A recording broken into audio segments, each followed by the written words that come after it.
Hi, my name is Dhairya and I scored 92%.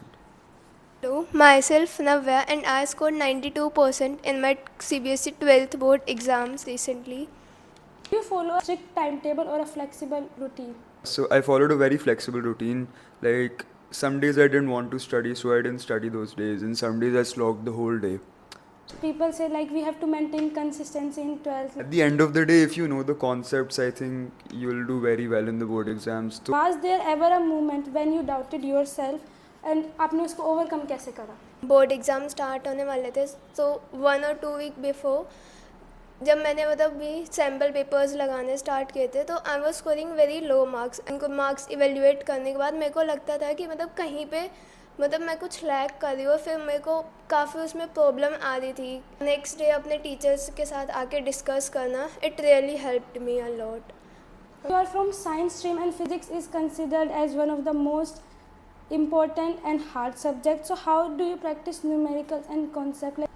no, of course it's very conceptual. If you know the concepts, you can easily solve all the questions. So I don't think there's any such thing as very tough questions in board exam. So if you study NCRT consistently, rigorously, you can easily solve all the questions. It's A nothing reference like. book you suggest to your juniors for physics? I think NCRT is more than enough. NCRT is enough for Yeah. student. Okay.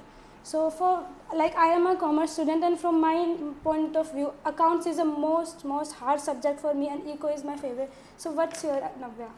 मेरे को practical learning ज़्यादा prefer करती हूँ मैं over rote learning. So basically accounts was my favourite subject. जब भी मेरे को कभी भी ऐसा लगता था कि आज पढ़ने का मन नहीं आया तो आई वाज लाइक कि आज 2 क्वेश्चन अकाउंट्स के सॉल्व करके सोती हूँ ताकि रात को ये रिग्रेट ना हो कि आज तुमने कुछ नहीं किया। तो अकाउंट्स वाज लाइक कि it was a piece of cake for me my tough subject was business studies क्योंकि उसमें काफ़ी ज़्यादा मेरे को लगता था कि ऐसे रोट लर्निंग था। मैं वो इन्वायरमेंट में नहीं आ पा रही थी कि उसको अच्छे से समझ पाऊँ। पूरी रात एक एग्जाम के लिए पढ़ा हो?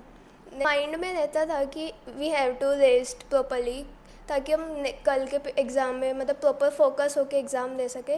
लेकिन अंदर से इतना वरीड रहता है, इतना हम टेंशन ले लेते हैं अंदर से कि रात को नींद ही नहीं आती थी। होता था कि मैंने ये टॉपिक अच्छे से प्रिपेयर नहीं किया, व्हाट इफ़ इसी में से ज़्यादा क्वेश्चंस आ गए।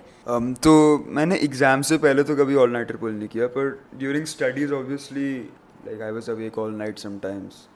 सो मेरे को ऐसा लगता था कि रात को बेटर पढ़ाई होती है क्योंकि कुछ आवाज़ नहीं होती बाहर और काफ़ी पीसफुल लगता है मेरे को। What's your future plans? Like what are you pursuing in future? I am going to go to college obviously, तो Like which degree are you going to pursue in future?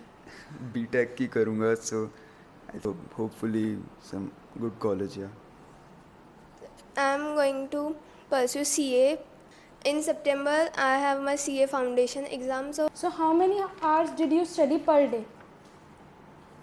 apart from the school hours, it was like not very much, but it was around 3 to 4 hours a day. Quantity से ज़्यादा quality पे ज़्यादा वो था कि यार, तो obviously को मेरा कुछ फिक्स नहीं था। Some days I only studied 1-2 hours, some day I studied 5-6 hours। It really depended on how I was feeling on that specific day. क्योंकि अगर किसी दिन मेरे को लग रहा है कि आज तो कुछ नहीं होगा भाई, आज कुछ समझ ही नहीं आएगा, तो I didn't study that day. And some days I felt like today everything is going smoothly, सब फ्लो कर रहा है, then I studied the whole day. एक एडवाइस आप जूनियर्स को दोगे? थोड़ा थोड़ा करके पूरा ईयर करेंगे तो ज़्यादा अच्छा होगा।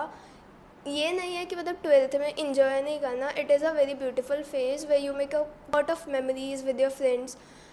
If you just study in the last 1 month, nothing will happen, क्योंकि तुम हर दिन सोचते रहोगे कि यार एक ही महीना बचा है।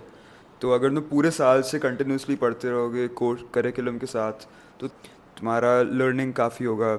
You will understand all the concepts and at the end of the day you will do very good in the exams.